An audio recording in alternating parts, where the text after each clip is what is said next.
Hi hello అండి, welcome back to our YouTube channel. చాలా రోజుల తర్వాత మళ్ళీ మీ ముందుకు వచ్చాను. ముందుగా మీకు సారీ చెప్పాలండి, చాలా రోజులు అవుతుంది కదండి, 15 డేస్ అవుతుంది వీడియోలు చేయక. 50 డేస్ ఛాలెంజ్ కూడా మధ్యలోనే ఆగిపోయింది. చాలా వరకు మెసేజ్ చేశారండి, ఏమైంది అక్క వీడియోస్ చేయలేదు అని చెప్పేసి. చాలామంది కామెంట్స్ చేశారండి. నేను వీడియోస్ చేయకపోవడానికి గల కారణాలు వచ్చేసి మా ఇంట్లో పొలం పనులు స్టార్ట్ అయ్యాయండి. పొలం పనులు స్టార్ట్ అవ్వడంతో మేము ప్రతిరోజు పొలానికి వెళ్ళే వాళ్ళమండి. అందుకోసం నేను 15 డేస్ నుంచి స్టడీ చేయలేదు, అసలు వీడియోస్ కూడా అందుకే అప్లోడ్ చేయలేదండి. ఇంకా పొలం పనులు అంటే తెలిసిందే కదండి, మార్నింగ్ వెళ్ళి ఈవినింగ్ వచ్చేసరికి ఇంట్లో పనులు చేసుకుంటూ మళ్ళీ పొలానికి వెళ్ళి పని చేసి ఇంటికి వచ్చే వరకు కలిసిపోయేదాన్ని. దాంతోపాటు నేను ఇంకా చదవలేదండి, పాపను చూసుకుంటూ చదవడానికి అసలు వీలు కాలేదండి. అందుకే నేను చదవలేదని చెప్పేసి నేను వీడియోస్ కూడా ఏమి అప్లోడ్ చేయలేదండి. మొదట 1-2 రోజులు చదవలేకపోయాను.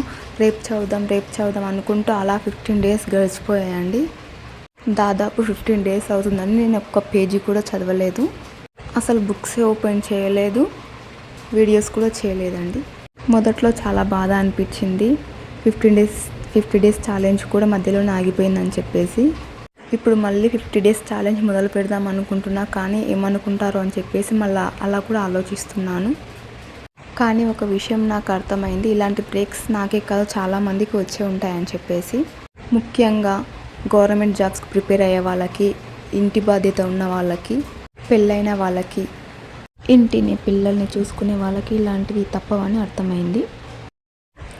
అప్పుడు అనిపించింది, ఆగిపోవడం తప్పు కాదు, మళ్ళీ మొదలు పెట్టకపోవడం అసలైన తప్పు అని అర్థమైంది. అందుకే ఈరోజు మళ్ళీ నా బుక్స్ ఓపెన్ చేశాను. ఏం చదవాలి, ఏం టాపిక్స్ చదవాలి అని చెప్పేసి మళ్ళీ బుక్స్ ఓపెన్ చేశాను. ఈ రోజు నుండి మళ్ళీ నా గ్రూప్ 2 జర్నీ స్టార్ట్ అవుతుంది. ఇక నుంచి బ్రేక్స్ మధ్యలో ఒక్కరోజు కూడా వీడియో అప్లోడ్ చేయకుండా, ఒక్కరోజు కూడా చదవకుండా అట్లీస్ట్ 1 అవర్ అయినా సరే నేను చదువుతాను. అండ్ ఇక్కడ వచ్చేసి నేను పాలిటీ చదువుతున్నానండి, పాలిటీతో స్టార్ట్ చేస్తున్నాను ఈరోజు. ఈసారి ఒక నిర్ణయం తీసుకున్నానండి, మధ్యలో ఎన్ని ఆటంకాలు వచ్చినా సరే, ఎంత నెమ్మదిగా అయినా సరే డైలీ అట్లీస్ట్ 1 అవర్ అయినా చదవాలి అని చెప్పేసి నేను ఫిక్స్ అయిపోయాను. బుక్స్ మాత్రం డైలీ అట్లీస్ట్ ఒక ½ అన్ అవర్ అయినా సరే బుక్స్ ఓపెన్ చేసి చదవాలండి. లేకపోతే నాకు చాలా గ్యాప్ వచ్చేసరికి అసలు ఈరోజు చదవాలని అనిపిస్తలేదు, బట్ తప్పదు, చదవాలి. 50 డేస్ ఛాలెంజ్ మధ్యలోనే ఆగిపోయినందుకు నేను బాధపడట్లేదు, ఎందుకంటే ప్రతి కొత్త ప్రారంభం కూడా ఒక ఛాలెంజ్ లాంటిదే. ఈ రోజు నుంచి మళ్ళీ డే 1గా నా స్టడీని ప్రారంభించబోతున్నాను. నాలాంటి పరిస్థితులు ఉన్న వాళ్ళందరికీ నేను ఒక మాట చెప్పాలనుకుంటున్నాను, మీరు కూడా ఏదైనా కారణం వల్ల చదువు ఆపి ఉంటే, చాలా రోజుల మధ్యలో డేస్ వేస్ట్ అయిపోయాయని బాధపడకండి. ఈరోజు మళ్ళీ మొదలు పెట్టండి. ఎంత చిన్న స్టెప్ అయినా అది మన లక్ష్యానికి దగ్గర అవుతుంది.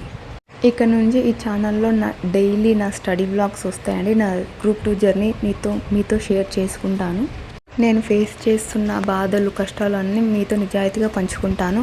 ఇన్ని 15 డేస్ నేను చదవలేదు, బట్ చదివానని చెప్పేసి ఏదో ఒక వీడియో పెట్టవచ్చు ర్యాండమ్గా, బట్ నేను పెట్టలేదు. ఎందుకంటే నేను నిజాయితీగా నాతో ఎలా ఉంటున్నానో మీతో కూడా అలాగే ఉండాలనుకుంటున్నాను. కాబట్టి నేను 15 డేస్ చదవలేదు కాబట్టి నేను ఏ వీడియో అప్లోడ్ చేయలేదు. అందుకోసమే ఈ ఛానల్లో వీడియోస్ ఏవి పెట్టలేదు. ఈ ఛానల్లో పర్ఫెక్ట్గా కనిపించడం ముఖ్యం కాదు, నాకు నా ప్రయాణాన్ని చూపించడం ముఖ్యం. ఈ రోజు నుండి నా గ్రూప్ 2 జర్నీ మళ్ళీ స్టార్ట్ అవుతుంది. ఇకపై నుండి రోజు వీడియోలు వస్తాయి. మీ సపోర్ట్ కూడా కొంచెం ఉంటే ఇంకా నాకు చాలా ధైర్యంగా ఉంటుంది. మీరు కూడా నాతో పాటు ఈ జర్నీలో ఉండండి. ఇంకా సరే, ఎక్కువ మాట్లాడకుండా చదువు మొదలు పెడదాం. ఆల్రెడీ చెప్పేశాను కదండి, ఈరోజు వచ్చేసి నేను టాపిక్ పాలిటీ చదువుతున్నాను అని చెప్పేసి. యాక్చువల్గా చెప్పాలంటే అసలుకి పాలిటీ ఇవన్నీ ఏం అర్థం కావట్లేదు. అందుకోసం నేను గ్రూప్ 2కి కోచింగ్ తీసుకుంటున్నానండి, ఆన్లైన్ కోచింగ్ హరీష్ అకాడమీలో తీసుకుంటున్నానండి. ఇంకా వేలు ఖర్చు పెట్టి తీసుకునేంత స్తోమత మాకు లేదండి. సో అందుకే నేను చెప్పేసి 800కి కోర్సు ఇప్పుడు అవైలబుల్లో ఉంది. సో నేను దాని కోర్సుని పర్చేస్ చేసి చదువుతున్నానండి. ఇంకా వచ్చేసి అశోక్ సార్ అకాడమీలో తెలంగాణ హిస్టరీ తీసుకున్నానండి. కొంచెం ఒక బేసిక్ ఐడియా రావాలని చెప్పేసి ఖచ్చితంగా రికార్డెడ్ క్లాస్ తీసుకోవాలని చెప్పేసి తీసుకున్నానండి. వీడియో చివరి వరకు చూసినందుకు థ్యాంక్స్ అండి. Thank you for watching. Please like, share, subscribe చేయండి. Thank you.